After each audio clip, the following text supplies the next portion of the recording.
وہ بچے جو ہمارے چھوٹے بچے ہیں اور ابھی وہ بچے جو انشاءاللہ جن کو یہ جنم دیں گے, جو ہمارے پوٹینشیل پیرنٹس ہیں, وہ بچیاں جو میٹرک ایف اے میں پڑھتی ہیں, ایف ایس سی میں پڑھتی ہیں, جو بچے, ان سب کو یہ بات بتانے کی ضرورت ہے کہ خدا کے لیے جو غلطی ہم نے کی ہے تم نے وہ غلطی نہیں کرنی. اپنے ویلیو سسٹم کو ٹھیک کرنا ہے. میں نے سر ایک سٹڈی کی, ابھی وہ جاری ہے, تقریباً 1800 بچوں سے میں نے پوچھا تم کس جیسا بننا چاہتے ہو, اور یہ 8 سال سے کم عمر کے بچے کے. آپ یقین کریں بچوں نے جو کہا وہ یہ کہا میں میسی کی طرح بننا چاہتا ہوں جو فٹ بالر ہے, کسی نے کہا میں عاطف اسلم کی طرح بننا چاہتا ہوں, کسی نے انڈیا کے اداروں کا نام لیا, کسی نے نہیں کہا میں ابو بکر کی طرح بننا چاہتا ہوں, کسی نے نہیں کہا میں حضرت علی کی طرح بننا چاہتا ہوں, کسی نے نہیں کہا میں قائد اعظم کی طرح بننا چاہتا ہوں, کسی نے نہیں کہا میں عبدالستار ایدھی کی طرح بننا چاہتا ہوں.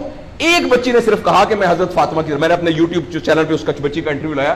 چھوٹی سی بچی نے کہا, میں پارک میں پھر رہی تھی, میں نے کہا بیٹا تم کیا بننا چاہتی ہو؟ کہتی میں حضرت فاطمہ کی طرح بننا چاہتی ہوں. تو میرے دوستو, ہم نے اپنے بچوں کے رول ماڈل ہی غلط کر دیے. ہم نے, اس لیے مجھے اور آپ کو بہت سیریسلی اس بات پر غور کرنا ہے. میں آپ سے عرض کروں, ساؤتھ افریقہ میں تتلیاں ختم ہو رہی ہیں, لہٰذا تتلیوں کی نسل کو بچانا بڑا ضروری ہے.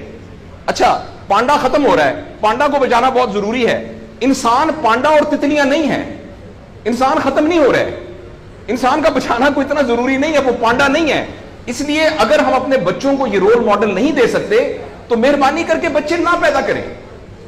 لیکن اگر ہم نے اپنی اولاد پیدا کرنی ہے تو وہ اولاد وہ پیدا کرنی پڑے گی اور اس کی وہ تربیت کرنی پڑے گی جن کا رول ماڈل وہ ہو جو حضرت عمر تھے, جو حضرت ابو بکر تھے, جو حضرت علی تھے, جو فاطمہ تھی, جو زینب تھی, جو خدیجہ تھی رضوان رضی اللہ عنہا.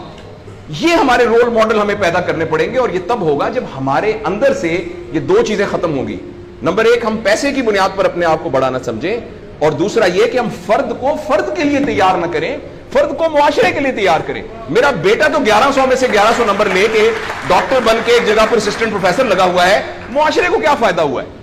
اور ہم میں سے آپ سوچیں کہ عموماً ہم سب لوگ جب اللہ کا شکر ادا کرتے ہیں کہ یا اللہ تیرا شکر ہے, 3 مرلے کے مکان میں رہتے تھے, اب ماشاءاللہ کوٹھی ہے 2 کنال کے اندر, اور سائیکل پہ ابا جی جاتے ہوتے تھے, لیکن الحمدللہ ہمارے پاس اب 2-3 گاڑیاں ہیں, اور چھٹیاں تو سوال ہی پوادے کر جاندے ہوتے سی, کدے کدے گوڑ کھاندے سی, خراستے. اب ہم سارے بھوربن میں جاتے ہیں چھٹیاں گزارنے, کبھی کبھی انگلینڈ بھی جاتے ہیں. اللہ کا ہمارے اوپر بڑا کرم ہو گیا. اس غلط فہمی سے ہم اپنے آپ کو نکالیں. اللہ کا کرم یہ ہے کہ میری وجہ سے, جیسے انہوں نے ویڈیو دکھائی ہے کہ ہمارے یہاں کوئی بلڈ کا کچھ نہیں ہوتا تھا, شکر ہے میری وجہ سے یہ بلڈ والا کام شروع ہو گیا. میں ڈاکٹر ہوں, یہ والی سروس یہاں موجود نہیں تھی, اللہ کا شکر ہے کہ یہ والی سروس اب یہاں موجود ہو گئی ہے. اللہ کا شکر ہے یہ ہو رہا ہے. سروس اورینٹڈ جب تک ہم اپنے بچوں کو نہیں ڈیولپ کریں گے, اس وقت تک میں آپ کو بہت دکھ سے اعلان کرتا ہوں, بڑی ہی تکلیف کے ساتھ, میں بہت آپٹمسٹ آدمی ہوں, میں یونیورسٹیوں میں جاتا ہوں, کالج میں جاتا ہوں, بچوں سے بات کرتا ہوں, اگر ہم نے اگلے فوری طور پر اپنے بچوں کی تربیت پہ توجہ نہ دی, اگلے 10 سال میں ایک ایسی نسل آنے والی ہے جن کو چائلڈہڈ ڈپریشن ہوگی, جن کو سوئسائڈل تھاٹس آئیں گے, جن کی سیکسول ٹریننگ بہت بری ہوگی, اور جن کے اندر ریلیشن شپ پرابلمز ہوں گے, اور یہ ہونے والا ہے, ہماری آنکھوں کے سامنے ہونے والا ہے.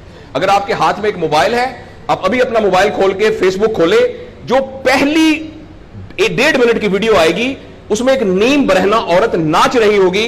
اگر آپ کے 8 سال کے بچے کو آپ نے موبائل دیا ہوا ہے, میں آپ کو یقین دلاتا ہوں اس نے ننگی عورتوں کو ناچتا ہوا دیکھ لیا ہے, اور وہ سارے ایکٹ جن کو منہ سے بیان کرتے ہوئے ہمیں شرم آتی ہے, وہ آپ کے 8 سال کا بیٹا اور 8 سال کی بیٹی دیکھ چکی ہے. اس سارے میں ایز اے پیرنٹ ہماری بہت رسپانسبلٹی ہے کہ ہم اس میں انٹروین کریں اور ان کو فزیکل ٹائم دیں, اور ٹائم دے کے ہم یہ 2 چیزوں پر مینلی کام کریں.